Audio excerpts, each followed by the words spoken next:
Hello, hi guys! Magandang hapon sa inyong lahat. This is your Request Mama Sagri channel, a faith healer o Zumata reader. So, ngayong hapon na to, tingin natin sabihin sa iyo ng ating mga gabay. So, this is a weekly gabay for the month of March 22 hanggang March 28 for the sign out.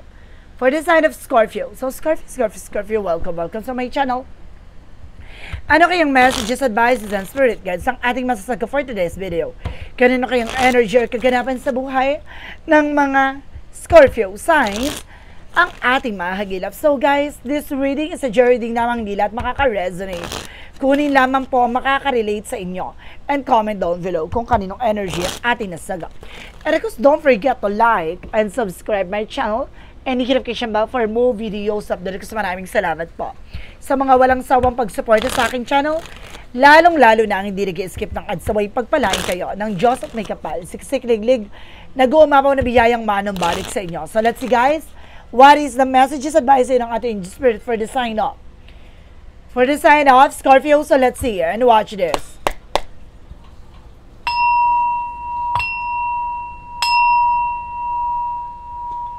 Ano kaya kaganapan sa buhay ng mga Scorpio signs ang ating mga gilap? So guys, tuklasin at bubulabugin natin ng Angel Spirit. Please give me information po. Okay. Something the magician. Oh my God. There is something guys with the power of God. There is something manifestation. And there's a willpower. Now, kayang-kaya mong baguhin and of course, kayang-kaya mong ayusin ko naman yung mga bagay na nasira. Now, you can create your situation and you have the power to change it. And there's a Six of Cups for something past. Now, something remnants. Na may mga bagay o buhat ng nakaraan dito na maaaring nagbigay kalungkutan o nagbigay ng panakit sa'yo. Now, so let's see. Additional messages. And this is something, the Page of Swords, there's something looking, watching at you. Now, may mga bagay na, or tao sa sitwasyon mo na sumusubaybay sa'yo. Especially with your environment. No, kamag-anak, kapitbahay, kaibigan. Now, let's see what is additional messages. Mga sumusubaybay sa'yo, ibig sabihin, yung mga mata nila nakatingin sa'yo. And this is something the Eight of Wands. A fast communication and fast movement. So, bibilis ang takbo ng eksena mo. There's something trouble. No, there's something, a phone call messages, an email coming in for you. What is additional messages?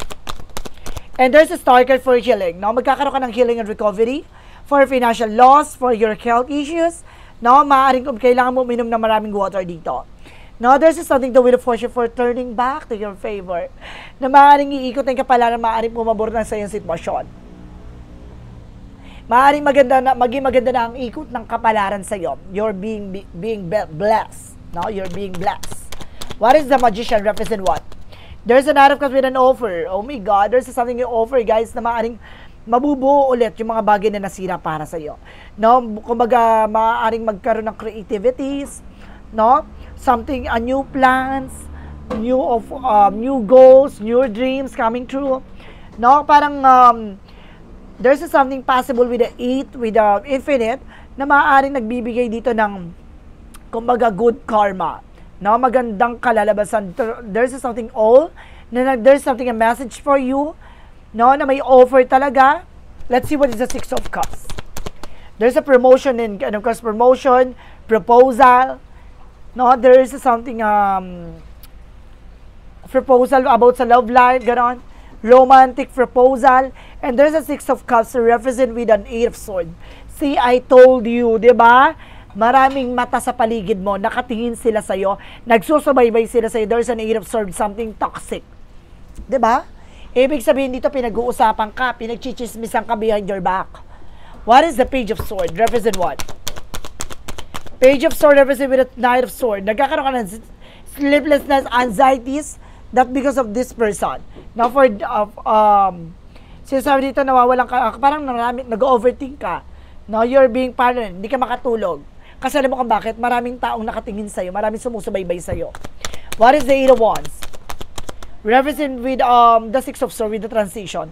Makakaalis ka rin sa situation, makakapag-travel ka talaga.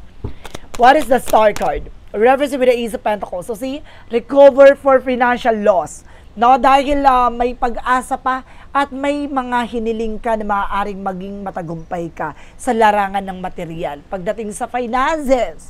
So see, there is a lot of star na nagre-represent dito with a window. Na talaga sinasabi dito guys, na may curtain dito na star, diba? So, ibig sabihin dito na nagre-represent na maraming pag-asa at maraming kahilingan na maaaring matupad na. What is the wheel of fortune? Represent with a tower moment for a major changes. No, see?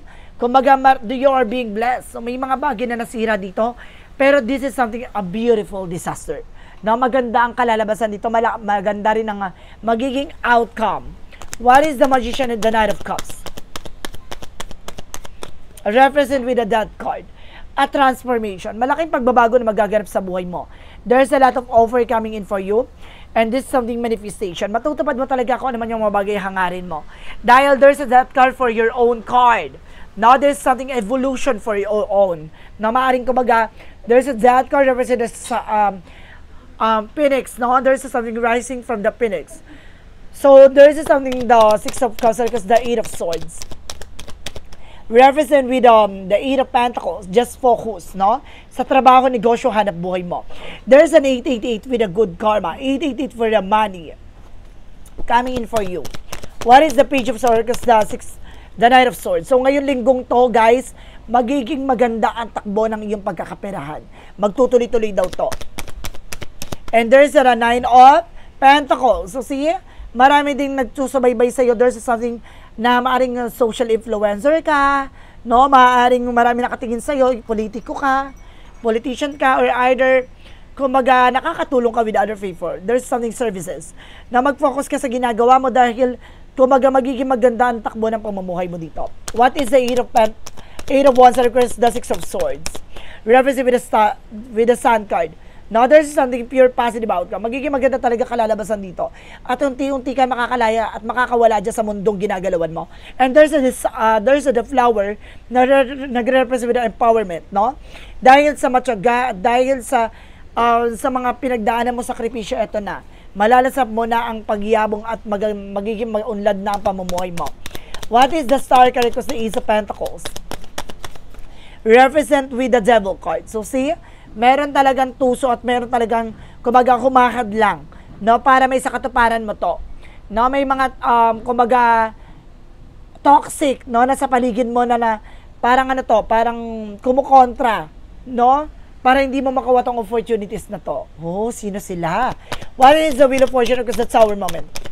Gusto niyo i-clarify natin to later. And this is something the world. Oh my God! Magiging maganda talaga takbo ng buhay mo. No, there's something the word represents a success. And the word represents something a bless. And the word represents something a successful situation, victory. Let's see. Gusto ko i-clarify ito with the Star card, the Ace of Pentacles, because the Devil card. No? Tama ba kung may humahad lang? There is something the Four of Swords. See? So, especially sa panaginip mo. No? And this is something the chart card. You need to take an action for this. No? Kasi nakikita nila nagkakaroon ng improvement ng buhay mo. No? Kumbaga, nai-stress sila kasi kumbaga nakikita nila na nakakabangon ka na. No? So, let's see. Kasi nakita mo, there's a Devil card. But there's something the Star card. Ibig sabihin, kinokontra nila yung hinihiling mo. Yung gusto mong matupad, gusto mong makuha. Kaya huwag ka nag-share ng information na totoo ang evil eye. Huwag ka nagbibigay ng information sa mga taong mayroong inggit sa sarili nila at may inggit sa ibang tao. What is additional messages time for the outcome? Pag the outcome is the Ten of Pentacles, magkakaroon ka talaga ng long-term. Long-term financial security, long-term relationship, long-term investment, long-term success. And this is something, guys, with the Five of Cups. Now, there's something regrets, no? May mga bagay na nasayang, pero may mga bagay dito na maaaring mapagtatanto mo kung ano yung mga bagay na nasayang dito. There's a Two of Cups with a partnership. And there's a Nine of Pentacles with a security. Magiging secure ka na ngayon sa kung naman yung mga bagay na meron ka. No, magiging maingat ka ngayon. So, let's see about naman tayo sa finances and career.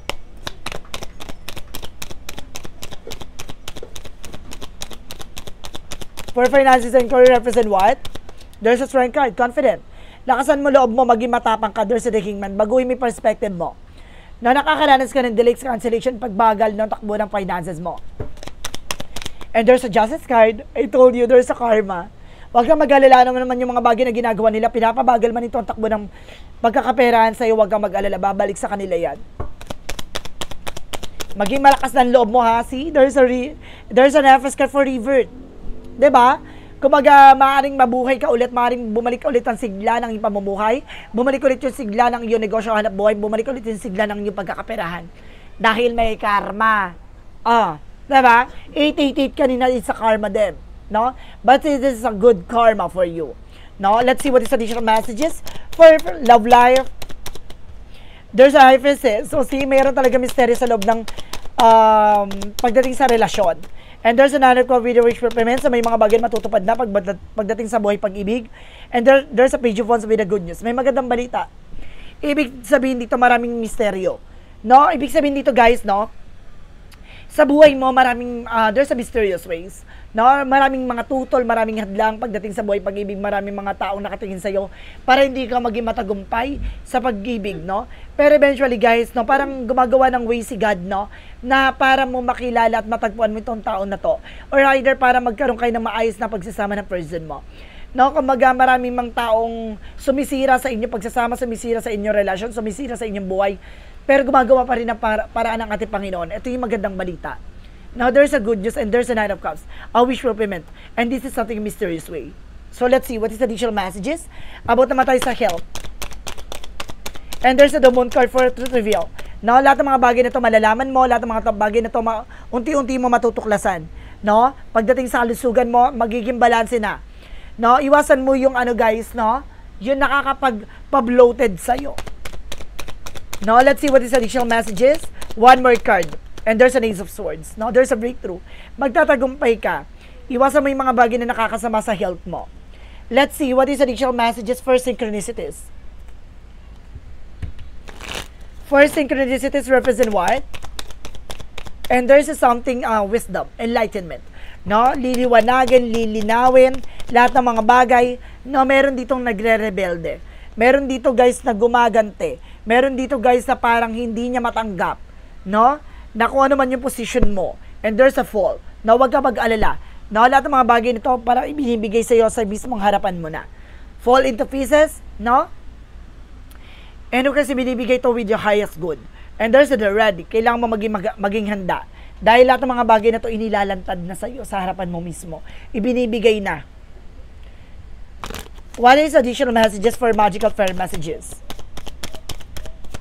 And this is something business venture. Especially pagdating sa business, magkakaroon ka ng lot of business, lot of opportunities, and there's a do some research, no? Kailangan mo pantuklasin, kilalanin, alamin, no? Yung mga impormasyon na to, marami kang bagay na matututunan pa. What is the yin and yang oracle card represent what? What is the yin and yang oracle card represent? Distance. So, kailangan mo ng distansya, no? Kailangan mo lumayo-layo sa mga taong inggitera. And this is something masculine energy, no? There is a masculine dito, maaring yung person mo to, very masculine, or maaring ikaw to, very masculine, and there's an action and beginning. Na magkakaroon kayo ng bagong simula at panibagong eksena nitong taon na to, kailangan mo kumilos, gumalaw. Mag-ingat ka with the fikit at nagbabalot kayo. Meron dito nagpapanggap at hindi totoo. Na mag-ingat kayo dyan. What is additional messages with the Romance Angels for a Mystic Love Oracle deck? And there's a freedom, surrender, no? Makakalaya ka na, makakawala ka na, no? Ibig sa dito, makakabangon ka na, surrender mo, pakawalan mo. And this is something toxicities. Makakalaya ka na from this toxic relationship. And there's a snake. Sabi ko na nga ba, puno ng ahas, puno ng traidor. And this is something that divine intervention, no? Kumbaga may paalala sa'yo ng ating divine na lahat ng mga bagay na ito magre-reflect sa'yo. And this is something divine feminine, no? Meron ditong kumbaga alagaan mo yung sarili nyo, mahalin mo yung sarili mo, or either meron tao talagang nararapat sa'yo. There's something masculine and feminine dito, guys. Na ibig sabihin, dalawa. It's either Scorpio na lalaki ka o Scorpio babae ka. No? Maaring related ka dito. What is additional messages with the Archangel Michael messages? Forgive yourself, you done nothing wrong. Napatawarin mo yung sarili mo, wala kang ginawang mali. And energy healing works, no? Talagang magkakaroon ka ng healing session dito. No, unti-unti nang gumagaling, unti-unti ka na nakaka-recover. What is the Romance Angel represent what? And there's a deceptions. No, pagdating sa relationship, may false mask dito. Meron nagpapanggap at hindi totoo. And there's a passion. Meron man ditong mahal nyo ang isa't isa. Talagang pinapakita nyo na maligaya kayo sa feeling ng isa't isa. What is the angel's answer represent what? And there's an abundance. So, magiging masagat at magiging maganda pamumuhay mo dito.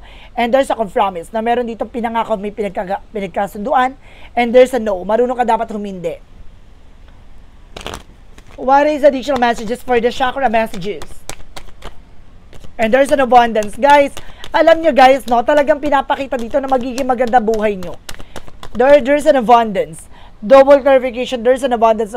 Talagang maraming salapi. And there's impartiality, maging balanse ka lang dito. And there's a mysticism. Maraming misteryo dito sa likod ng na nangyayari sa buhay mo. No, marami ka pang matutuklasan, marami ka pang malalaman. It's like a kingdom of the universe, a kingdom of God. And there's an instinct. Marami kang bagay dito na parang ipapakita at ibabahagi sa isa kakayanan ng meron ka. No? Kumbaga, bago pa mangyari to, may sign na. Bago pa maraman to, bago pa mangyari to, mapapanaginipan mo na. Bago to mangyari to, magkakaroon ka na ng gut feeling, vibrations, visions, predictions. What is additional messages? And there's something the golden children, rare gift. So see, talagang you are gifted. May kakayanan ka, may kaalaman ka, gamitin mo to ng wasto at tama. And of course, this is something breath of the cosmos, may will, tie will, micromanaging the universe. Lahat ng mga bagay na binibigay sa iyo ayon sa kalooban ng Diyos. No, lahat ng mga bagay na ito, binibigyan ka ng katalinuhan, kaliwanagan. Gamitin mo yan ng tama at wasto. And there's a change. No, unti-unti talaga magbabago yung buhay mo at magkakaroon ka ng growth and expansion. No, lalawak, no? Lalawak, magkakaroon ka ng expanded about sa sitwasyon mo. No, magkakaroon ka na talaga ng paglawak ng mga finances, ng love life, ng career, ng health, no? Sa madaling salita, unti-unti talaga magbabago, no? And there's something inner truth, no? Lahat ng mga bagay nito, maaaring malaman mo lahat ng katotohanan nito sa komunikasyon, no? By your intuition. And there's a confidence. Kailangan mo lakasan ng loob mo. Maging matapang ka. And there's a trust. Kailangan mo ng tiwala. At, kumbaga, kailangan mo ditong maging tapat at maging totoo sa lahat ng mga bagay-bagay. And there's expect the miracle. Meron talagang himala. No, meron talagang bagay na hindi mo ina-expect na mangyari. And there's a stretch. Na kailangan niya stretching, exercise, galaw-galaw. What is additional messages? And there's a protected, that you are being protected. No, and there's a flower. No, there's something blossoming. May paglago, no? May pagmukadkad talaga dito ng bulaklak na maaaring gumanda na ang takbo ng sitwasyon mo. Matagal mo tong hinintay, ito na. Deserve mo to. What is additional messages with an angel spirit? And there's a man holding a heart. Now, if you were a man, may taong mahal na mahal ka. If you were a woman, may taong may hawak ng puso mo. No, may taong may gusto sa'yo. And there's something the goddess of the moon. No, lahat ng mga bagay o misteryo sa buhay mo, lahat ng mga bagay na to, ilalantad sa'yo to. No, ipapakita sa ito. Ibabahagi sa ito. What is the Monsology? A time for healing. So, may healing session talaga. It's either kaya mo magpagaling, kaya mo magpagaling o magiging manggagamot ka or kailangan mo magpagamot at kailangan mong gamaling. And this is something your commitment is being tested. Pagdating sa relasyon, subok na raw ang inyong pagsasama at ang inyong relasyon, a fairy climax approaches. Nasa exciting part ka na ng buhay mo. No? Ibig sabihin, grind ka na lang ng grind. What is the Jesus loving quote said? Heal the sick that they're in and say unto them, the King of God is coming to you. So, pagagalingin ng ating Panginoon lahat ng mga sugat, lahat ng mga bagay na pinagdaanan mo sakit, lahat ng mga bagay na yan may ibig sabihin yan. No? Dinadala ka ng ating Panginoon sa mas magandang, mas makabuluhang mundo.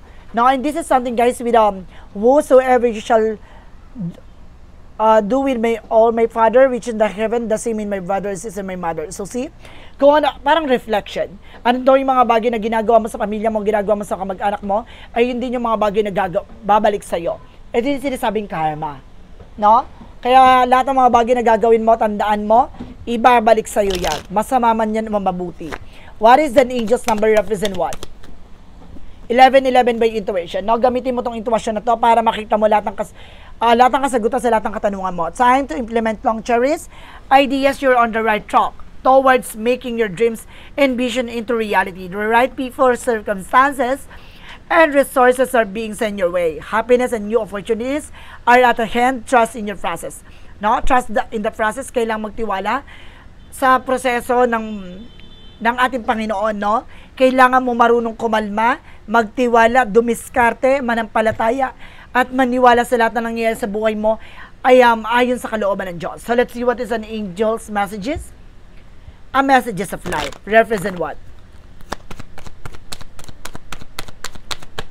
Represent with everything changes. Ito na, di ba? Lahat ng mga bagay na ito babaguhin, no, sa isang iglap lang, no, gawa ng ating Panginoon. At soft life refugees from my heart, it illuminates doors around me and transform every situation I encounter. I maintain a positive attitude in spite of any difficulties I may perceive. No matter the circumstances, I remain source of true joy. Everything changes when it is about of the light of the divine. So see, lahat ng mga bagay na naranasan mo, lahat ng mga bagay na pinagdadaanan mo, unti-unti kang binabago, no? Na mga bagay na yan, huhubugin ka, no? Hanggang sa tumibay, lumakas ka na dahil sa mga susunod na eksena. Kapag dumating yung part na nasusubukin ka ulit, malakas ka na, matibay ka na, hindi ka na nila mabubuwag at hindi ka na nila mapapabagsak, no? So guys, this is the weekly gabay for the month of March 22 hanggang March 28 for the sign of Scorpio. So Scorpio, maraming salamat for this wonderful reading. So once again, this reading is a reading lamang nila at makaka-resonate kung nila po ang makaka-relate sa inyo. And comment down below kung kaninong energy ang ating nasagap. And of course, don't forget to like and subscribe my channel and hit notification bell for more videos update. Kasi maraming salamat po sa mga walang sawang pagsuporta sa aking channel, lalo na ang hindi nag-iisip ng ads na way pagpalain kayo ng Diyos at may kapalisiksik, liglig na gumapon na biyayang manumbalik sa inyo. At maraming salamat. And see you in the next video. Bye-bye and babush!